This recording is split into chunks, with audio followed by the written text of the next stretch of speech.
Hello, thank you for listening to A Glimpse of the Kingdom. I'm David Pendergrass. The other day, someone asked me what my view was of homosexuality. This particular church is facing somewhat of a crossroads. There's a portion of the church that believes same-gender marriage is perfectly okay, and there is the majority of them which says it's not okay. They follow that man and woman should be married alone. They asked my view upon it. The man who asked me said something that really stood out to me, and it's a very common sentiment. But he said, basically, I'm paraphrasing, but today, in today's evolving culture, evolving society, we have to address this issue, and he said other things. But that particular phrase, that expression, evolving society, or he said evolving culture, really struck me. And the conversation has struck me as well, so I brought that up, and I said, it's a very good question. I said several things. If you want to know what I think about that, I've done some podcasts on it. I've written blogs on the topic. But I want to say one particular thing in this short podcast today, and that is the comment that society has evolved. Something I made a point about when I addressed him is that, yes, it is true that society has evolved, but there's a large degree, you might say, in which it is devolving. What I mean is, what is changing, what is progressing, is that Western society has moved away from a Judeo-Christian value. Now, I don't like the term or that adjective Judeo-Christian, but because it doesn't always apply. But in this issue, it does apply. Jews historically forever have condemned homosexual behaviors. Christianity forever has condemned homosexual behaviors, except about the 1960s or so. That's when it really started getting a little more popular to say it's okay to do. So my point is, what's happened in Western society as we have quote-unquote evolved, we are evolving, which is a very good popular word amongst scientists these days. I'm fine with that term. Today Democrats use that term all the time as progressive. I'm a progressive. I'm moving forward. It really, really fits well in this scientific mindset that so many people have, that all that really matters is what science can tell us is truth, and so we're always trying to figure out what's coming next and the new and the new and the new. Well, I'm all for science. I've done podcasts on that too, and you can listen to those. I'm all for science. My point here is, it fits into the general mindset that progress is always a good thing. In society, progress is not always a good thing. And this particular issue, an evolving society, means we've changed our view. I think the views that change from immoral to moral is good. But just because it's changed doesn't mean it's good. We change from slavery to not having slavery. That's a very good thing. Slavery is an immoral thing. But in this particular issue, what has happened is in the Western world, we have left the Judeo-Christian view that homosexual behavior is not what God wants. Now, of course, that's what's supposed to happen. We're not a theocracy. We're not run by the church. We're not run by the synagogue. We're not run by the imams in the mosques. That's okay. But what's happened is, in the Western, forget the Western world, I'll talk about America. In America, what's happened is we have confused two very different things. And this is one of the major points of the podcast. One major point. We have confused progress in culture at large to be a good thing, and therefore, since culture at large changes its views on certain things, and that must be good because culture is always moving forward, progress, yay, it must be a good thing than what happens inside the church. So what happens is the church is left in the dust. We're not progressive. We're not moving along with culture. We're behind the times. And that's a common charge against the church. And that absolutely is right on certain moral issues. The church is behind the times because society has and is evolving. That's the first point I'd make is the church at large, many, many times, Christians, forget the church, Christians very much mistakenly think that because the society at large is changing its views on certain things, the church must keep up. That's true if the church is behind on some moral issue.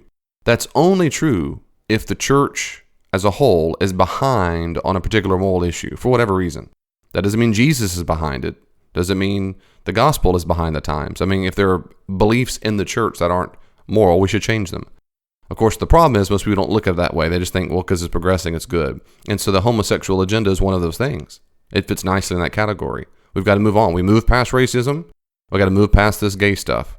Get over it, Christians. You're behind the times.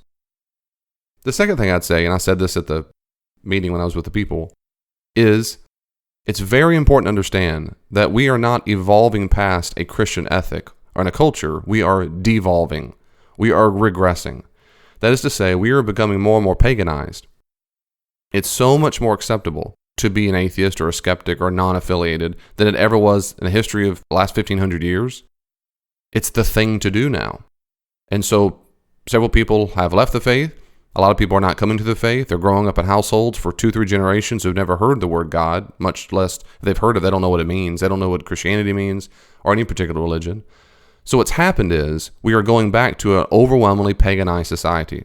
So my second main point is, what do you think the society was in the New Testament? Think about it. Everybody who was not a Jew is a pagan. All Greeks, Romans, Mediterranean people, Egyptians, these were a paganized society, which means they did not hold to Jewish values.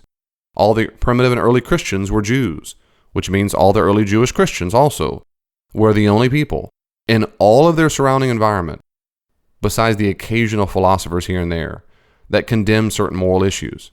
For example, Jews were well known for condemning abortion or infanticide. They were well known for that. They stood out, very, very weirdos. They were the weirdos of the ancient world. Not unique, but almost unique. They were very weird because they thought killing babies was immoral.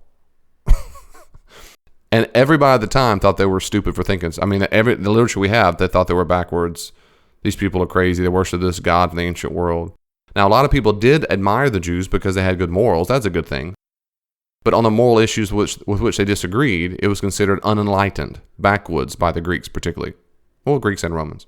So in the ancient world, they were surrounded by what we would now call pagans. Another issue upon which the Jews were almost unique was in their condemnation of homoerotic behavior. It was commonplace in the ancient world. I can't say that enough. Commonplace. Greeks, Romans, Egyptians, Mediterranean people at large practice homosexual behavior often.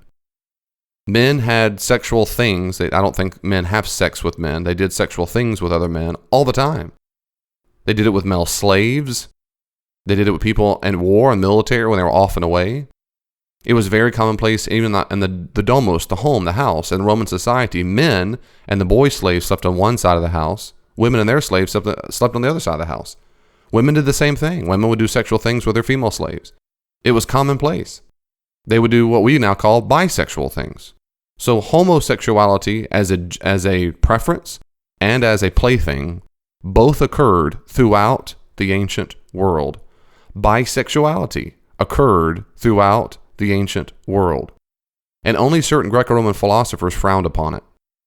In fact, you may not know this, but the ancient Spartans, you know the movie 300? We are Sparta! And they're all tough. For centuries, the Spartans were well known for their men doing sexual things with the boys. It was well known. In fact, it was prized. They made arguments for it all the time. It was believed that the more you were attracted to your boy, and the more sexual things you did with him, it meant you would care for the boy more, which means you were a better teacher. So you really, really wanted to be attracted to your boy that you taught. This was for centuries until they eventually changed their view on that. Centuries. So back to my point in modern day. This is my second point. So the first big point is that just because it's progressive doesn't mean it's all good. It depends on the moral issue. The second major point is, well, the first, it's a big mistake when people make that assumption that progress equals good.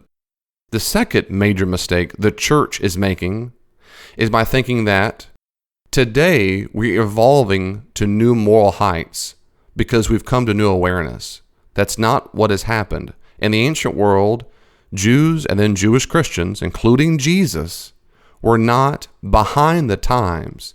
They were very different from their times. In their society, they were the weirdos. They stood out as bizarre. And it would have been nothing for the ancient Roman person to look upon them and say, y'all are just ridiculously dumb. Why in the world would you not give in to the sexual pleasures of having a good slave boy or slave girl? Everyone did it. Not to mention just prostitutes. It was widespread. It's all through the New Testament letters, in fact. Paul has to tell the Corinthians, stop going to prostitutes. It was just normal practice. So in the church today, when we address the homosexual behavior issue and we say, David, we're progressing past the times, first I want to say, no, progression doesn't always equals good. It depends on the moral issue. 2, what do you think the background society was for the first century Christians? It's what it is now becoming in the Western world. much more pagan. And I'm telling you, sister and brother in Christ, I know this is a contentious issue. I know it is. I know it's a very sensitive issue. I know it is. I know people whose family members who are practicing homosexuals is a very hard thing for them. Some people commit suicide. Some are beaten up. I've had several podcasts on this issue. I hate, despise gay jokes, gay bashing. It's absolutely unchristian. So I'm not in this podcast supporting the hateful attitude or hateful behavior of anybody who's gay at all. What their attraction is irrelevant morally. I'm attracted to women. Well, so what? I'm not a righteous person because I'm attracted to women. I just am. If I were a man, I'm attracted to a man. Well, I just am. It's not an ethical issue. The issue is, what do I do with my body? And I'm saying, in the ancient world, just like now, we have to make up our minds about where our moral authority comes from. And if you find yourself so easily dismissing what Jesus says in Matthew 19, that man and woman get married, or you're a eunuch, which we would say the word celibate, those are your only two sexual options in the Christian worldview, which means the true worldview, which means the God of the universe who designed humanity. Those are the two ways to use our body sexually: a man and woman married, or celibate. Which means every heterosexual who's living with their person and having sex all the time, or going on dates and having sex all the time, or not even going on a date, friends with benefits. Everybody who has sex or sexual things at all outside of a marriage relationship is deliberately, absolutely living absolutely counter the way God designed us to live. It's not just homosexual behavior. It's any kind of behavior that's not man and woman married. That's it. Times have changed. They are changing. And when it comes to certain morals in the society that for centuries have been considered just the way you live life, they are now devolving. They are becoming more chaotic. They are becoming unwound. They're going back to a more primitive state of the way pagans used to live, where it would become more and more popular, as it is now, to have rampant sex. And eventually prostitution, like in many parts of the world, already is illegal. It just is legal. What's the problem? Eventually it's going to spread and spread too. And what we'll have more and more is just a good old pagan Greco-Roman society. You just take away the gods of the Greco-Roman society. Take away all the gods, and then you just have what they did. So Christian, if you're listening to this and you are a Christian, buck up. Decide for yourself now who you will listen to. Will it be your friends and neighbors, or will it be Jesus?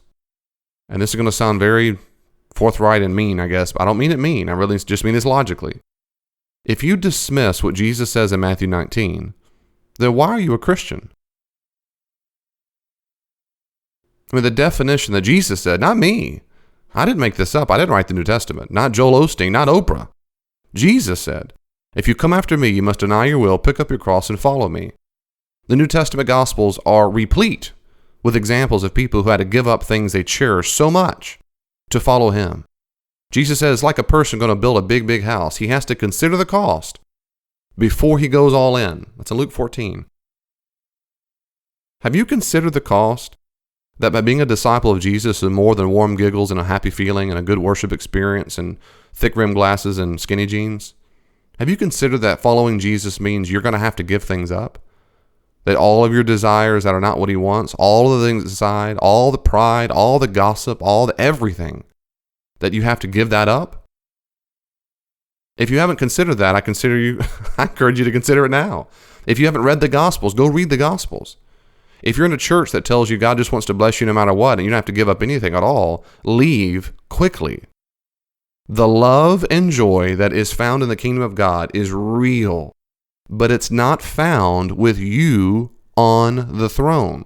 It's only found when you empty yourself and give yourself away to the King. And if you don't follow Jesus on what Jesus actually said, like in sexuality, then why claim to be a follower of Jesus? Why pick and choose that thing? Why think you understand more about sexuality than Jesus? Why do you think culture gets to decide more on what the King of the universe gets to decide? Why is that? Why is it friends and neighbors and colleagues and coworkers get to decide for you the way God designed humans and how they work? Shouldn't it matter what Jesus thought? Shouldn't it matter? It matters to me. God bless you. I'll see you next time. Thank you so much for taking the time to listen to A Glimpse of the Kingdom. I hope you enjoyed the podcast. If you want more, go to davidpendergrass.com. davidpendergrass.com. If you look at the top, you'll see various tabs that have sermons I've preached, a link to all the podcasts I've done so far, a link to my consulting website. For more information about my consulting, see davidpendergrassconsulting.com. Also, you'll see information about the books I've written that are found on amazon.com. So davidpendergrass.com, one-stop shop, all that you need. If you want to reach out to me, follow me on Twitter at Dr. D. Pendergrass, at Dr. D. Pendergrass, and send me a message. I'll see you online.